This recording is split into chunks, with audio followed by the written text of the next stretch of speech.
En esta oportunidad platicaremos sobre lo que son los evaporadores y las formas como se puede ahorrar energía en sistemas de refrigeración. Comenzamos. El contenido incluye tres partes: los conceptos generales sobre evaporadores en sistemas de refrigeración, algunas medidas de ahorro y algunas conclusiones y recomendaciones. La etapa de evaporación en el ciclo de refrigeración presenta algunas características importantes. La primera, que es como tal un intercambiador de calor, es decir, un proceso de frío a caliente. El refrigerante circula por los serpentines o bobinas del evaporador, donde cambia de estado líquido a gaseoso. Cuanto más amplias sean las diferencias de temperatura entre el proceso o producto y el refrigerante, mayor será la tasa de transferencia de calor. Mientras tanto, la presión y la temperatura permanecen constantes. Es importante mencionar que después del compresor, el evaporador es el componente que más energía consume dentro del proceso de refrigeración. Y la capacidad del evaporador depende del tamaño del cuarto y del diseño del evaporador, pero también de la diferencia de temperatura entre el proceso o producto y el refrigerante que se evapora. ¿Cuáles son los componentes principales de un evaporador? En primer término, podemos decir que consta de un serpentín o una bobina de refrigeración. Segundo término, consta de uno o más ventiladores accionados por motores. Y consta de equipo de descongelación del serpentín para operaciones a baja temperatura cuando la acumulación del hielo puede impedir el rendimiento del evaporador y aumentar la carga térmica. ¿Qué tipo de evaporadores encontramos en el mercado? En primer término podemos mencionar los enfriados por aire.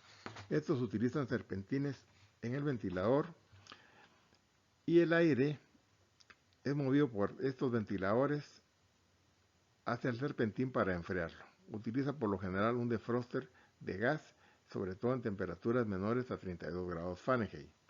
Se utiliza principalmente para mantener la temperatura en congeladores, enfriadores y aire acondicionado industrial.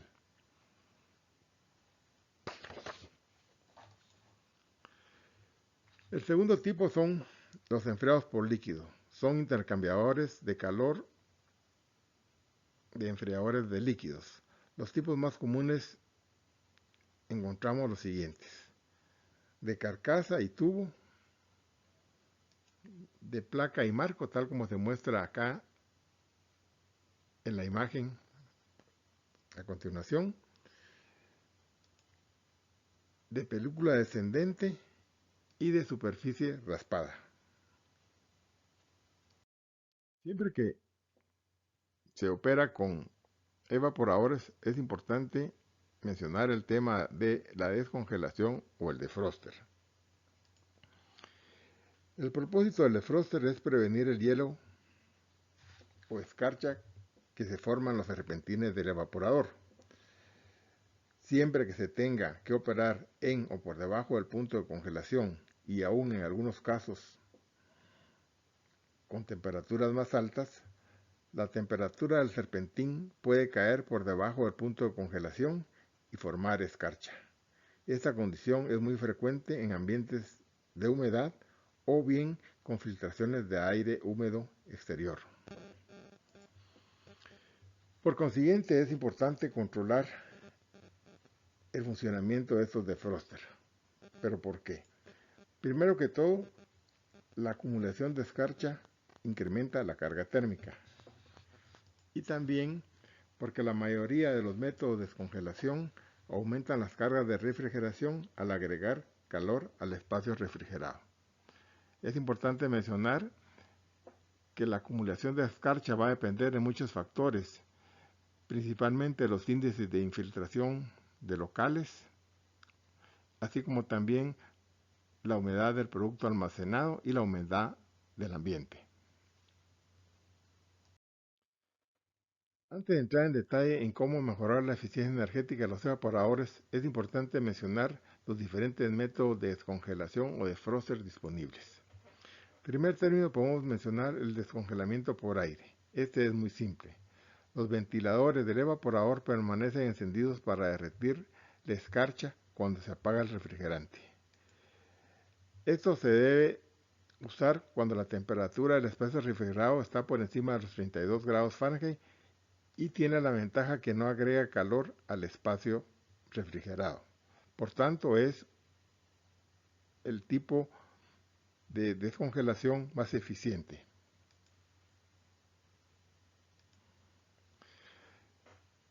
El segundo método es el descongelamiento eléctrico. Este utiliza elementos tipo resistencias para derretir el hielo en los serpentines. Por consecuencia, es el método menos eficiente disponible. Se utiliza principalmente en sistemas empaquetados, es decir, donde todo el sistema de refrigeración está en un solo dispositivo o un solo paquete. Pero sin embargo, se ha encontrado que en lugares donde podría utilizarse el descongelamiento por aire, se sigue utilizando el descongelamiento eléctrico. Y el tercero es el descongelamiento por gas caliente. Básicamente lo que hace es tomar gas caliente de la descarga del compresor y pasar por un tren de válvulas durante ciertos ciclos para descargar o derretir la escarcha de los serpentines. La primera medida de ahorro es mejorar los controles de descongelación. Hay varias formas de poder hacer esto. En primer término podemos mencionar la utilización de relojes de tiempo, que es el método más común, pero es muy impreciso, sobre todo por lo variable de las condiciones climáticas, particularmente la humedad. Y muchas veces se da la tendencia con estos dispositivos a que el defroster trabaje durante mucho tiempo, aun cuando no sea necesario hacerlo. El segundo son los controles de tiempo de funcionamiento líquido. Esto mide la cantidad de tiempo que un evaporador está en modo de enfriamiento, por lo que después de un periodo de tiempo determinado entrará en el ciclo de descongelación y hará que la descongelación sea menos libre y menos frecuente, sobre todo cuando se está en un periodo de baja demanda de refrigeración. Y el tercero es el sensor de escarcha.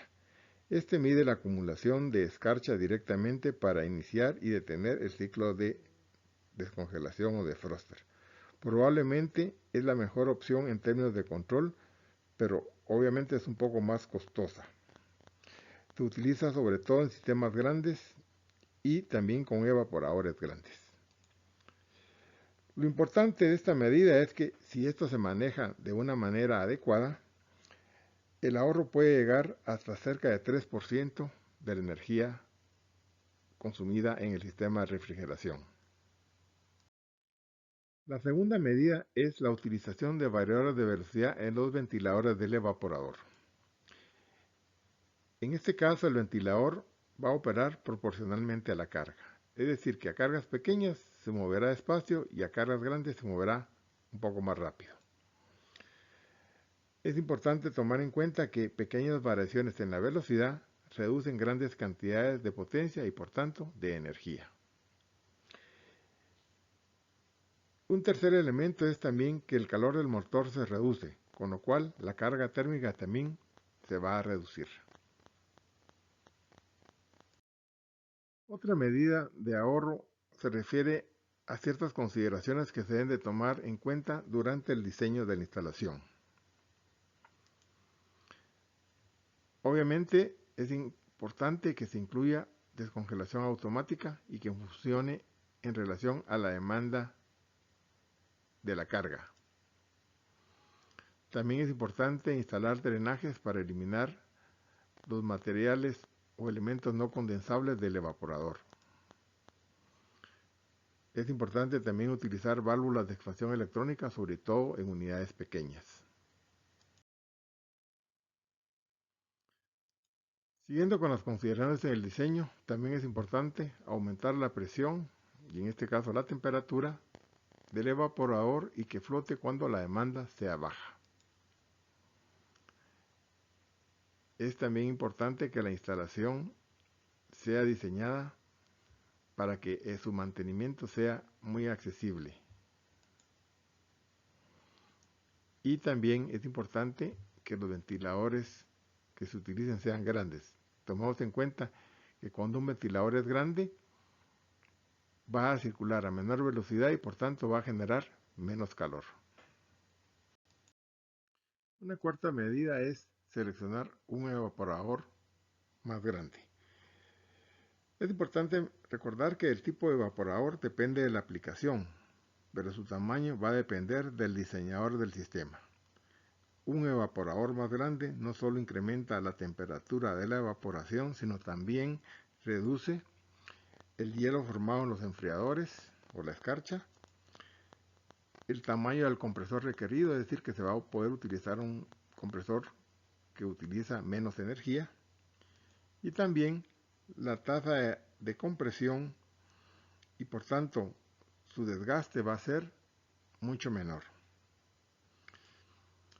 En este ejemplo se compara varios tamaños de evaporadores para una misma aplicación y se muestra el efecto en la temperatura de evaporación, los costos de operación y el tamaño del compresor, relacionado acá con lo que es eficiencia y producción de metros cúbicos por segundo.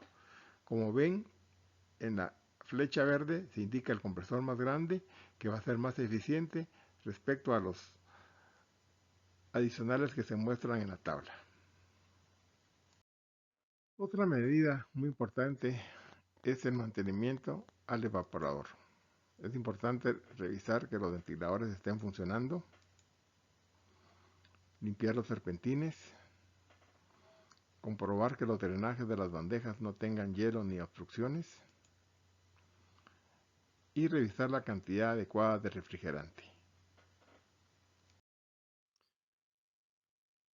Respecto a qué conclusiones y recomendaciones podemos indicar, podemos iniciar que sobre todo en una planta nueva o una remodelación importante es necesario que el usuario se involucre en el diseño y no deje la toma de decisiones exclusivamente en el proveedor de los equipos.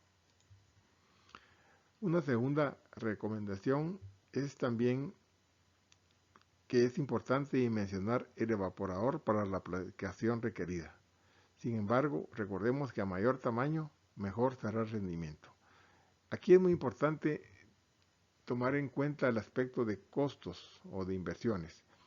No debemos de fijarnos solamente en el costo inicial, sino que en el costo de un equipo durante todo su ciclo de vida. Otra recomendación es que donde la aplicación lo permita, utilizar como método de descongelación el descongelamiento por aire, que como dijimos es el que menos energía requiere, menos calor produce y es por tanto el más eficiente. Y como cuarta recomendación o conclusión, se refiere al control de descongelación. Es importante utilizar el sensor de escarcha. Como digo, puede ser más caro inicialmente, pero durante todo el ciclo de vida del proceso o de los equipos va a la larga a resultar más ventajoso económicamente. Estas son algunas referencias que nos sirvieron para elaborar el presente vídeo.